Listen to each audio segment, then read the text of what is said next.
Hello, my name's Gavin, this is Genre Books, and it's tag time once again, and this tag is the chess tag, created by Aaron Read a Book, or Aaron Read a Book.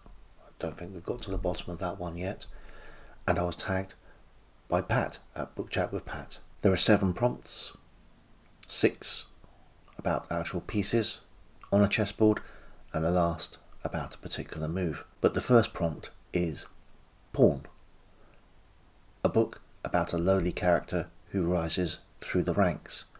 Now, Aaron quite correctly says this could be any fantasy book, and I'm not going to overthink this.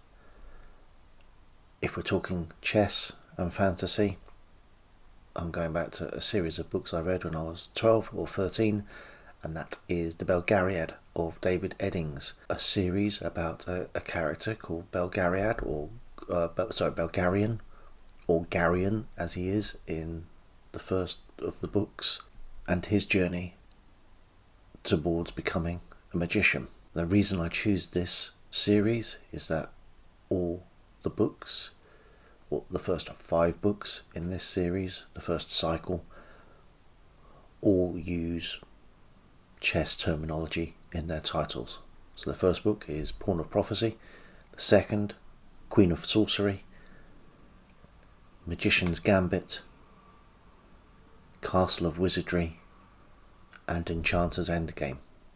Prompt number 2, Rook, a book that features a castle, a tower, or a chariot. I've gone with castles, and I'm sticking with fantasy. There's likely to be a lot of fantasy in this tag, but I'm going with Castle of Wizardry.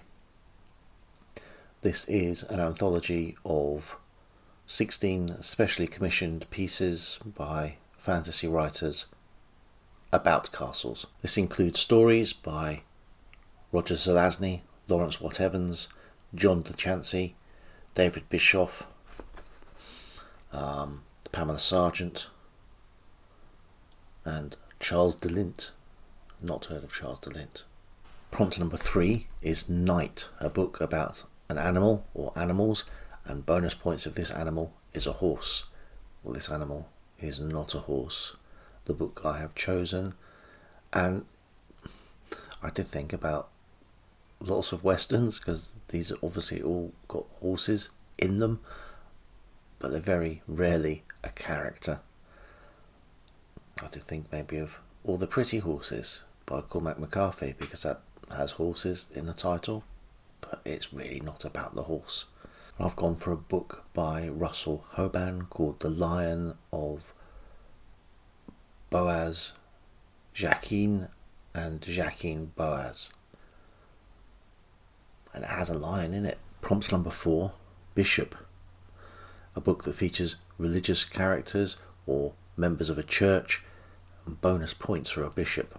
Initially, I was going to go with A Canticle for Leibowitz by Walter M. Miller Jr., which is a fantastic book about an abbey in a post-apocalyptic future. But then one of the books I'm reading now had a bishop turn up as I was reading it on my way back from work yesterday. This book is The Awful Disclosures by Maria Monk of the Hotel Dieu Nunnery in Montreal from the 1830s.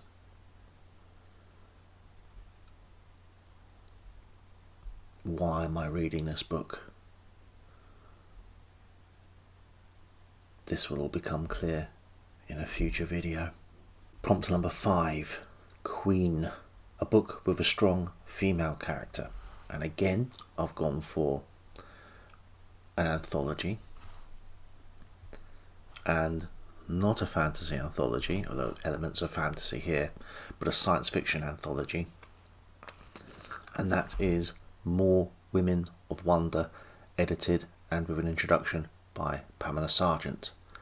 And this has novelettes from C.L. Moore, Lee Brackett, Joanna Russ, Josephine Saxton, Kate Wilhelm, Joan D. Vinge, and Ursula K. Le Guin. And I'll read the blurb to this book One of science fiction's great appeals has always been that it reflects the age in which it was written and forecasts the future.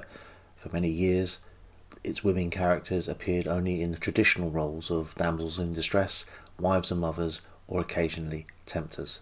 Today, women writers are producing some of the best science fiction with women protagonists. In this new collection of stories, 7 women writers used the literary form of the novelette to explore feminist themes in science fiction.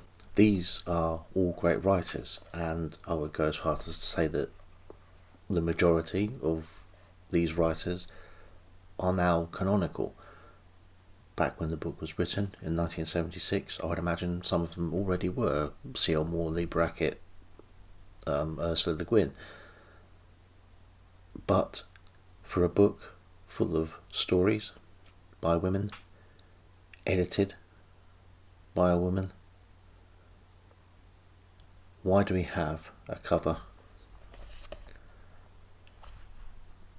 painted by a man, or potentially a woman called Adrian, with what looks like a naked lady on the front? I suppose because it makes the book sell, but that's not a good enough reason.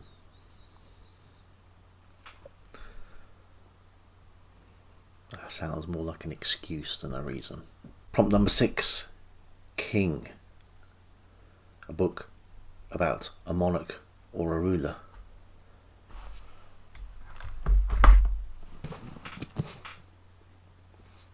Why look any further than Shakespeare? Let's go through this. Well, you've got Henry VI, you've got Richard III, you've got King John, Richard II, Henry IV, Henry V, Henry VIII, Julius Caesar. Is Caesar a king? The ghost in Hamlet, the prince's dad, must have been a king. Pericles. Macbeth, that's got multiple kings, with some with puncture holes. King Lear. If anyone has a better suggestion than Shakespeare, I'm willing to hear it. But I'm potentially not willing to entertain it. Prompt number 7, en passant. Tag other booktubers. Roy reads anything. Obscure book adventures. Back Away from the Donkey. Bartell's books. Monty. You're all tagged. Reading ideas. You're tagged. And anyone else who it will occur to me in the editing, you're also tagged. I hope to get this tag up before the final day, which will be the 21st of April, of the big chess finals going on in Canada at the moment. Yes, the chess is on the telly in this house, like the football is on the telly in other houses. But I'm not the chess fan. But I get a little bit via osmosis. But until next time, may you always be thinking several moves ahead. Bye.